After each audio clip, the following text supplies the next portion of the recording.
அன்பு ஊடக நண்பர்களுக்கு வணக்கம். இன்று சென்னையில் பாட்டாளி மக்கள் கட்சியின் மாவட்ட செயலாளர்கள், மாவட்ட தலைவர்கள், தொகுதி பொறுப்பாளர்களை சந்தித்து ஒரு ஆலோசனை கூட்டம் நடைபெற்றது. இந்த கூட்டத்தில்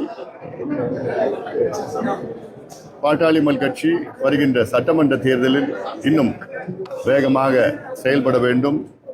குறிப்பாக வாக்குச்சாவடி முகவர்கள், அது இல்லாமல் இப்பொழுது நடைபெற்றுக் கொண்டிருக்கின்ற இந்த SIR சம்பந்தமான தகவல்கள், இல்லாமல் டிசம்பர் 17ஆம் தேதி தமிழ்நாடு முழுவதும் ஒரு மாபெரும் சிறை நிரப்பும் ஆர்ப்பாட்டம், போராட்டம் நடைபெற உள்ளது.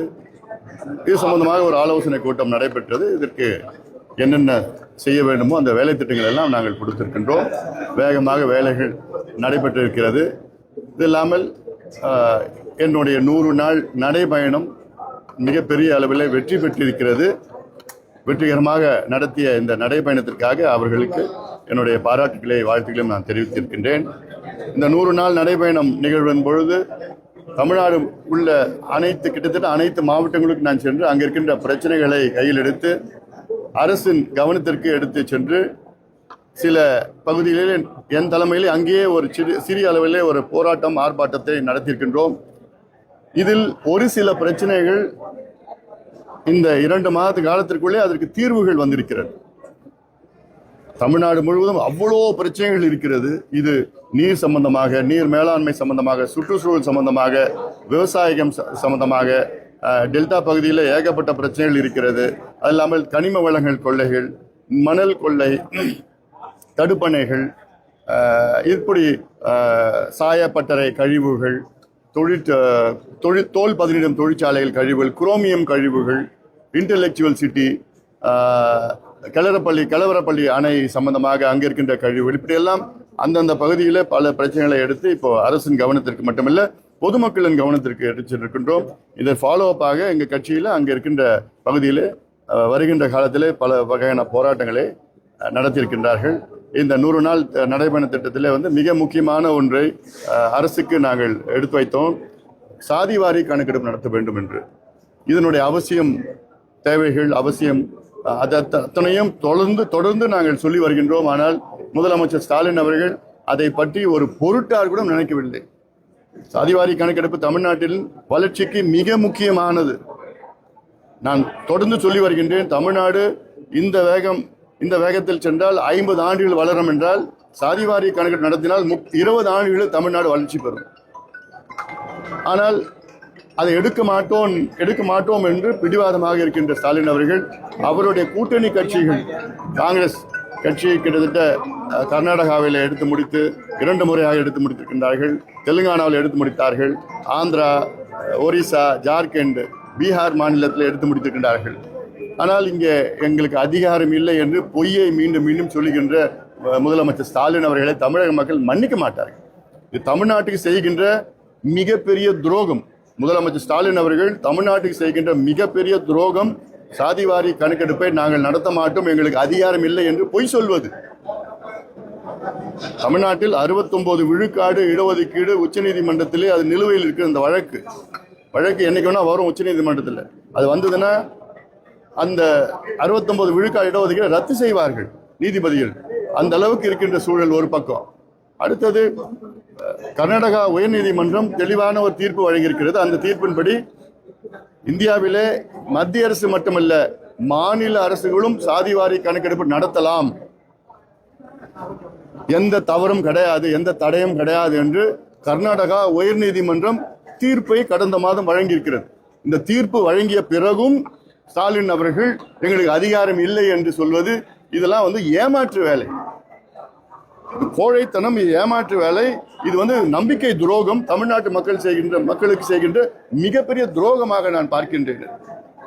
அதில் இது தமிழ்நாடு மக்கள் நிச்சயமாக மன்னிக்க மாட்டார்கள்.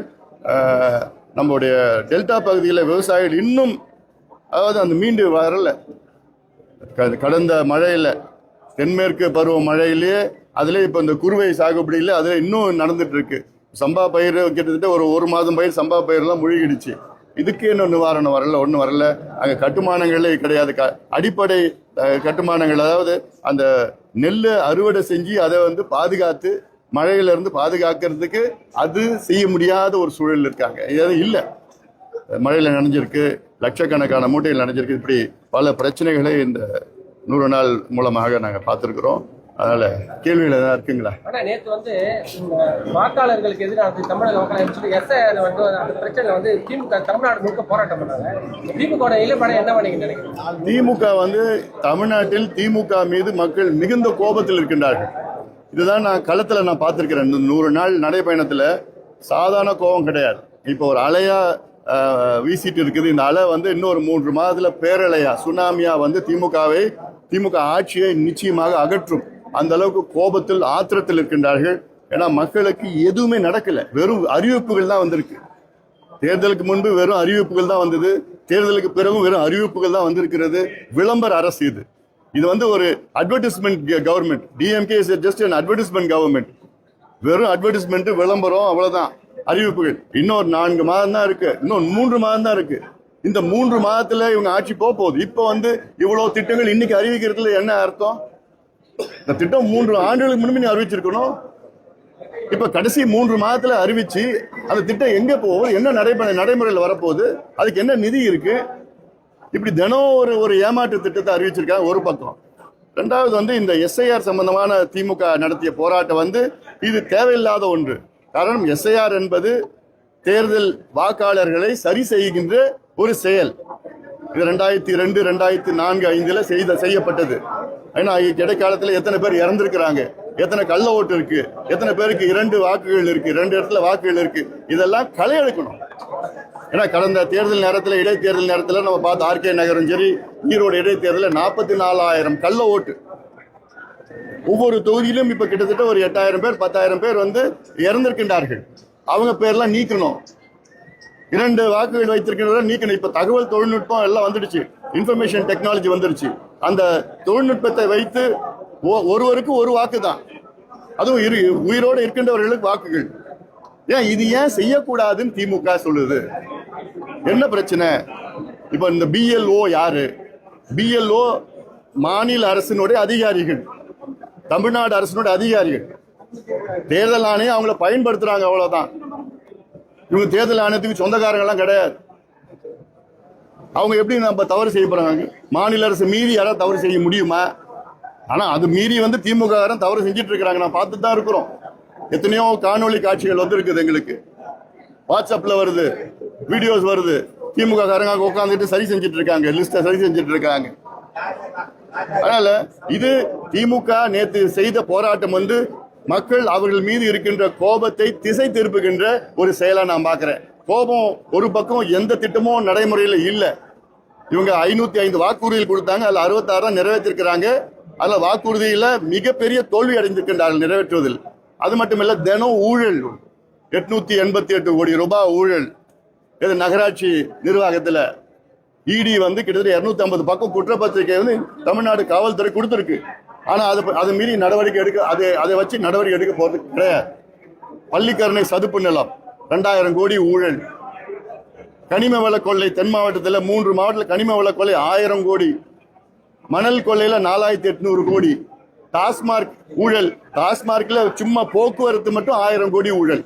ஆனா டாஸ்மார்க்ல கிட்டத்தட்ட 30,000 கோடி ஊழல் வந்திருக்கிறோம். அதுல நெல் எடுத்துட்டு போறதுல 200 கோடி. இப்படி ஒவ்வொன்றும் ஊழல் தினம் வந்துட்டு இருக்குது.